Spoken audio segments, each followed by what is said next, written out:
Good afternoon, everybody. This is Scott DeCamp with CatchMark SportsNet. We're here in the CatchMark SportsNet podcast room. We're pleased to have with us the Spring Lake football team, members of the Spring Lake football team anyway, for 2023 for their media day. Big thanks, first off, to Automedics LLC over on Cleveland and Spring Lake for sponsoring this event. And to get these guys in here, I think they're having a lot of fun. But let's introduce our guest first. We got Carson Hine, a junior lineman and long snapper, right? Mm-hmm. Thanks for coming on, Carson. Yeah, thanks for having us. Yep, we got Bryce Collins, senior running back, defensive back. Yes, sir. And then we got Coach Cody Mallory in his second year at the helm of the Lakers. So thanks for joining us, guys. Thanks for having us. Yeah. So let's learn a little bit about these guys. Tell us a little bit about yourself, Carson, and just how long you've been playing football and what it means to you to play football for Spring Lake. I've been playing football for Spring Lake since third grade, and it means everything to me. I just love the brotherhood of it, and there's nothing better than going out there on a Friday night and playing football. And then what position on the line you playing specifically? Center. Center, okay. I've been playing since third grade as well. Just playing with the guys that I've grown up with. We had two separate teams, like when we were younger, and now that we come together, like going into varsity, like I just love playing with the guys around me. We don't have a huge school, so it's not like you don't know the people around you. Oh, that's cool. And then, Coach, you said you're from Frankfort. We were talking off camera. I think you grew up in Frankfort. I did, yeah. I went to high school there and coached there. I was there for, I want to say, 11 or 12 years before moving on to some other places, and I believe this is going to be my 21st year coaching. And can you talk about maybe some of the stops you've made along your coaching journey? Yeah, I started out coaching football at Frankfort after playing a year in college, and then got my first head coaching job at Provo High School in Utah, and then came back to Frankfort for one season, then to Cadillac for 7 years. I think it was 5 or 7, and then here. Then what is it about Michigan? Obviously, Utah is beautiful as well, beautiful state, that scenery and everything out there. What is it about, Michigan that keeps you here? It's the Four Seasons. I love the west side of the state. I love northern Michigan. Being able to enjoy winter, and then obviously summers they can't be beat. And so just being able to have my family here, raise our kids here, and we just love it. So I want each of you guys to kind of talk about Coach a little bit now. I'm not going to ask you for any impersonations because we already put him through some stress with being on the hype video. And he stood up. He rose to the challenge for that. But how would you describe Coach, if each of you could kind of say it in your own words, how you describe him and the impact he's made so far at Spring Lake? I think overall he's been really good at bringing our culture up, because when he came to the school, I don't think our culture in the football program was where it needed to be. But as a team, we're a lot closer now, and we're ready to go out there and fight for each other. So I think he's done a good job at bringing that together. Yeah, I completely agree. Especially with changing the culture. It's never been like Spring Lake is that team to play against. Like you're going to Spring Lake to play Spring Lake. I think we're changing that, and he's been a big part of that, putting that in our minds. Another thing about Coach is I think he will tell you straight up what he's thinking. He's not going to beat around the bush. He will tell you why he's doing something. If you have questions, he's not going to go around it and not tell you why he's doing it or what we're doing for what reason. He'll tell you exactly what he wants, why he wants it done.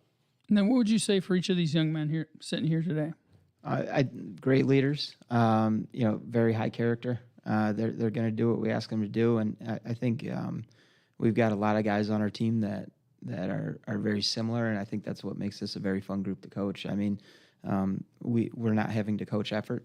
Everything that we're expending our effort in practice, coaching their technique, and we just know that when they show up, they're showing up to work and they want to get better. They're very hungry for knowledge and improvement, and so it makes it a lot of fun.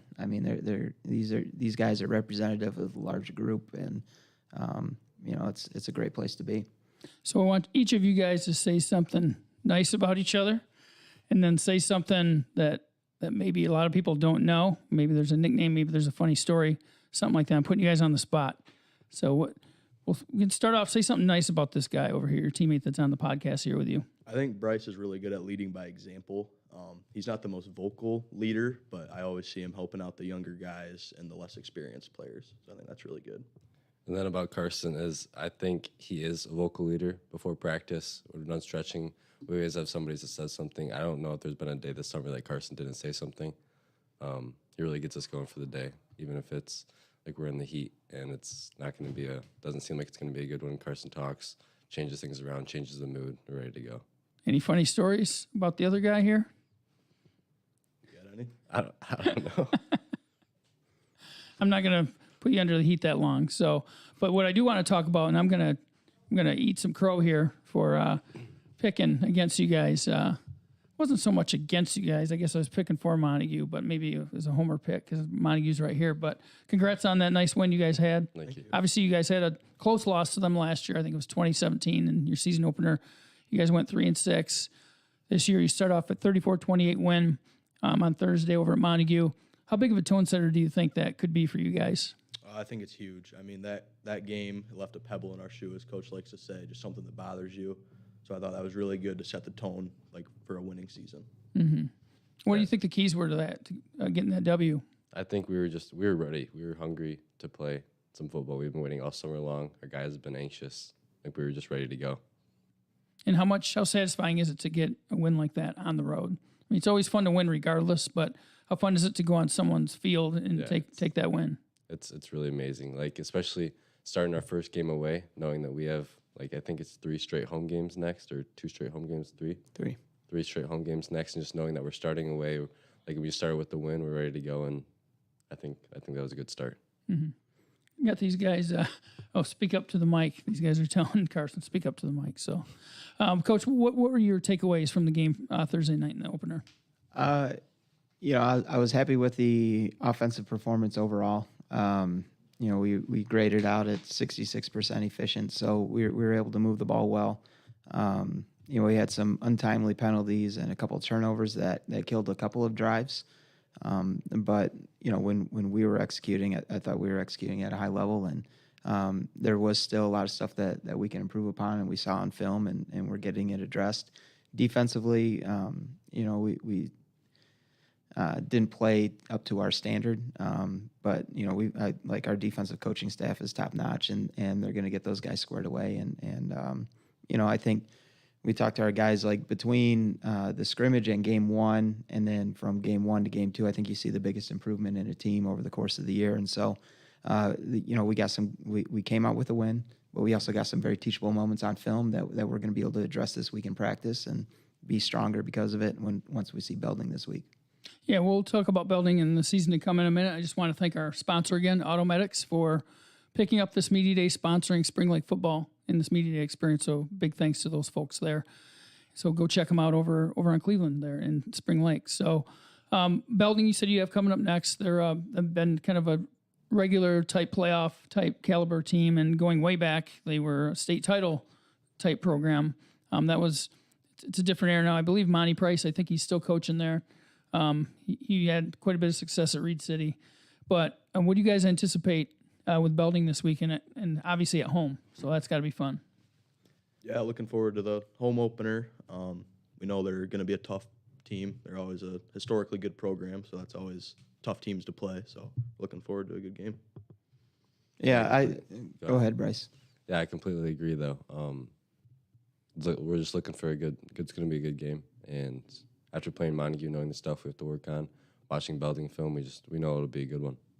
Yeah, I know Monty really well from my time up in Cadillac. He's a great coach. The thing about his teams that always stand out is that they're very physical teams. They execute well, and so it's going to be a fight because we try to do the same things, and he'll have his guys squared away, and it'll be fun to just kind of reunite with him and be able to actually play him after just talking to him over the course of the years. And it's a good game that sets us up well, prepares us well for our conference schedule, because they're very, we play in a very tough conference with very physical football, and so this will be a good primer for that, and hopefully our guys rise to the occasion.